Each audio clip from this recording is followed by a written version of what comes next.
Now that you have your email leads, it's time to start emailing them, right? While there are many ways you can do this, we recommend using email marketing platforms for these purposes. Free email marketing tools make it easy to create beautiful emails and send them out in bulk, saving you time and energy. It also allows you to track the performance of your campaign so you know which emails are performing well and which aren't working as well as expected. Simon will later discuss some of the best email marketing platforms you can use, but first, I want to show you how easy it is to create a beautiful email. All right, so let's start with the email subject line. The first consideration in creating a great email is the subject line. The subject line is the first thing people see when they open their inbox and can make or break your email campaign. If you want to create a compelling subject line, there are some things that you need to consider. First is make it relevant to the reader. Make sure your subject line is compelling and relevant. For example, consider promoting a new product or service using a subject line like a new way to save time and money. It will get people's attention because they want to know how to save money and time. Next is it should catch the reader's attention. Another consideration for the subject line is getting the reader's attention. For example, if you're sending out a survey for your customers or clients, consider using something like, "We want to hear from you." It will let people know that they have an opportunity to provide feedback and input on a topic that is important to them. You may also leverage the scarcity tactic. Take advantage of human sight with panic-inducing words in your subject line. Limited time only, gone soon, offer ends in 24 hours can boost emails open rate. Next is it should complement the content of your email. If you use a subject line that doesn't have anything to do with what's inside the email, people will be disappointed when they open it up and find something completely different. It's best to use a subject line that will lead people to discover more about the content of your email. For example, if you have an article on your blog related to one of your services, consider something like learn how we can help and then insert the topic. This way, people interested in learning more about that topic can click through and see what else you offer. However, you should also try to tease, not tell. It should be enough to tickle the curiosity and just make sure to deliver whatever you promise, or it will affect your credibility. Last is make it short and sweet. The ideal subject line length is between 5 to 7 words. Some studies suggest that the optimal subject line is 6 words if you want to get technical. It is because it will get cut off if it's too long. And if you have a long sentence in your subject, likely people won't see all of it when they open their email. On the other hand, if your subject line is just a few words, there's nothing to draw people in and make them want to click through. Short subject lines look unclear and deceptive. People are more likely to open your emails if your subject lines are descriptive and contextual. For example, got time is vague and sketchy. You can improve it by saying, got time to review my latest product. All right. So next is about sender's email address. The second consideration is the from email or sender's email. It is the email address that appears in a person's inbox. The sender's email should be your own unless you're sending it from a group account. If you're sending it from a group account and it's not your personal email, ensure that you include yourself as one of the recipients so that people can reply directly. First consideration is the email address should look professional or should be professional. When sending email, it is essential that is a professional email address, meaning you should have a format like first name at domain.com or last name at domain.com, and not something like 123456789 at gmail.com or jsmith62000 at gmail.com. But if you are sending from your personal email address, make sure that it does not include any nicknames, abbreviations, or other personal information, like an email address like Alan King 10 15 1985, which suggests that it could be his birthday. You don't want to give people the impression that they know you personally just because they've seen your email address. And next, it should match the branding. The sender email should also match up with the email address on your website and be consistent across all your accounts. If you're using a different email address for different type of messaging, then make sure that people can tell which one is which by looking at the subject line. For example, invoice from ABC company or call to action for local business owners. If it's not, people may think that your email is spam or that people has hacked into your network or sent an email pretending to be you. Next is let's look into recipient's email address. So are you sending it manually? When sending bulk email manually, though it's hard, it's vital to BCC the recipient's email instead of putting them into the to line. It means that you'll only be able to see the email address of the person who opened your message, not everyone else on their mailing list.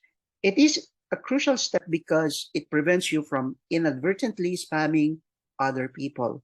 If you don't BCC the recipient's email address, you'll need to manually remove their name from the list when they open your message. It also helps protect yours and your recipient's privacy, as people won't be able to see who else received your email. Next is, are you sending it via an email marketing platform? When sending a bulk email using an email marketing platform, be sure to have the recipient's emails verified before sending out your message. It will prevent spam filters from blocking your emails, which can be frustrating for you and your readers. A bulk email verification tool can automatically check each recipient's email and remove those that don't exist before you send them out. It is important because it ensures you send emails to real people, not bots or fake accounts. All right? You should avoid emailing people who have opted out of receiving them. You can also add a link in your letter that allows recipients to unsubscribe from future mailings if they don't want to receive them anymore. Next consideration is the salutation. Salutation is vital in an email because it's how you greet your reader. First is greeting should be short and friendly. You can use a short greeting like hi or hello or hey. Avoid using formal titles like Mr. or Mrs. unless you're writing to someone with a title higher than your own. Your salutation should match the tone of your message. Then make it personalized. Avoid generic greetings like Dear Sir, Madam, or to whom it may concern. It should be personalized to make your readers feel important to you. You can also use your salutation as an opportunity to connect with someone by mentioning something you know about them or their company. So, email marketing platforms, they have an automatic way of incorporating personal people's name on the email, so you don't have to do it manually. All right. So we have next is let's look into the body of your email. It's the most crucial part of an email, the body. All right. You want to ensure that your email looks professional and clean. It doesn't have to be flashy or overly colorful, but if it's too plain and boring, people will likely delete it without reading it. All right. So first consideration is write with brevity. You don't want to send out an email with numerous spelling or grammatical errors. So make sure you proofread your copy before sending it out. Also, ensure that your layout is easy to read and doesn't look cluttered. A consistent theme throughout is also a must. You want to avoid using different font or colors in every paragraph, as this can be distracting and make it difficult for your reader to read through your message. Next is provide value to your reader. Remember what we've discussed about the subject line? Correct. If you should complement, or you should complement, or it should complement the content of your email. Think of the purpose of your email, and that's what you need to expound on your email body. Educate your customer about your brand, give them an irresistible offer, or keep them updated on your products and services, anything you want. Ensure that information is clear, precise, and relevant to your readers. And of course, keep it short and to the point. Your customer's time is as important as yours. Long, rambling emails will most likely be closed ASAP without being read. It's already a lost opportunity to connect and turn prospects into customers. Make it short and easy to understand. Avoid jargon and try not to sell too aggressively. Later, I will link you to an email template you can use to engage with your prospect. Okay, then we have the call to action.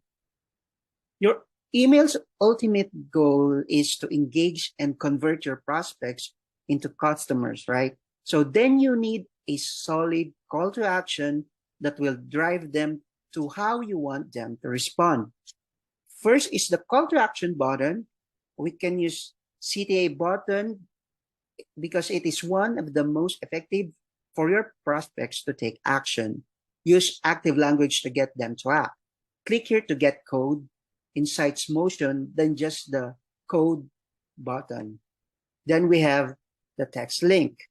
Hyperlink a word or a phrase in your email's body if you want to lead them to click on a link instead of typing in the whole URL. Text links ensures that the reading flow is smooth and uninterrupted. It will also look less pushy and will help with your SEO. Then the placement of your CTA. Do not overwhelm your email with too many CTAs that route to different landing pages. For marketing, all CTA within the email body must have a single landing page that directs your prospects to your offer. Two to three link text and a single CTA button are ideal. Then let's look into the signature. The primary purpose of an email signature is to reassure recipients that they're communicating with an actual person. It is like your digital business card, and it should establish and reinforce who you and the company you represent are. So the signature should contain your contact information. If possible, an email signature should include your complete name, your designation, cell phone number, email address, website, or even work address. Then you should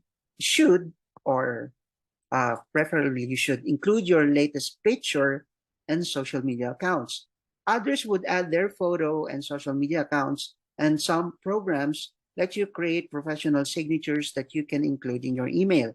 It will bring you more followers to social media and opens an opportunity for your prospects to check on you and establish trust and credibility.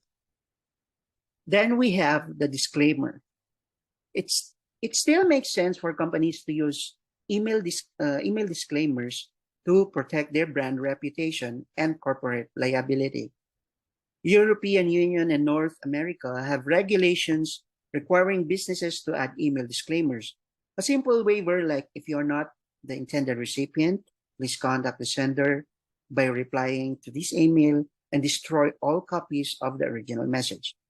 It is good enough, right? So, however, email disclaimers will never provide you 100% protection against any legal action. Still, it makes sense to include disclaimers to offer extra legal protection. So here are some of the implementing regulations that require a disclaimer in your emails. So we have the General Data Protection Regulation, or GDPR. We have the California Consumer Privacy Act, or the CCPA. We have the Federal Information Security Management Act, or FISMA. We have the Health Insurance Portability and Accountability Act, the HIPAA, and Canada Anti-Spam Legislation, or CASL. So there are many, actually, there are other implementing regulations around the world, so, but these are the more common ones, okay? Then we have the unsubscribe link. It is unsightly and painful to include unsubscribe link to your email, but it is essential to have this, especially if you're doing marketing. So let's look into compliance. So each country has its law on including an unsubscribe link, which is mandatory in anti-spam legislation. So if you are using an email marketing platform, it is actually required. US CAN-SPAM Act also states that any opt-out mechanism you offer must be able to process opt-out requests for at least 30 days after you send your message, and you must honor a recipient's opt-out request within 10 business days. Then let's have quality over quantity. Subscribers who don't engage with your content are not valuable to you and your business. Having thousands of email recipients may look good, but an open rate of 1% means your contact list is 99% garbage. Either you improve your content or remove them from your list. Then we have get a better chance of landing in your prospects' inboxes. An unsubscribe link on your email has a higher chance of landing in your prospect's inbox because they will have the option to unsubscribe instead of flagging you as spam. Then lastly is to get feedback. All is not lost for your unsubscribed contacts. You can take it as an opportunity to ask for their feedback and use it to improve your content to benefit those who are still subscribed to you. All right. So here's the link. Type in this URL and download the email templates that we provided you. And if you can reach us through the following channels. We have our customer chat support on the website. Then we have our chat support within the platform. And you can also email us at support@sms-it.ai. All right, so to conclude, it is important to understand that every part of your email affects your marketing and its success or failure to convert prospects into customers. Every component is essential to enhance your brand's image and establish your identity. So plan and craft your email to make all elements work coherently to boost engagement and increase your brand's trust and credibility. All right. Thank you so much.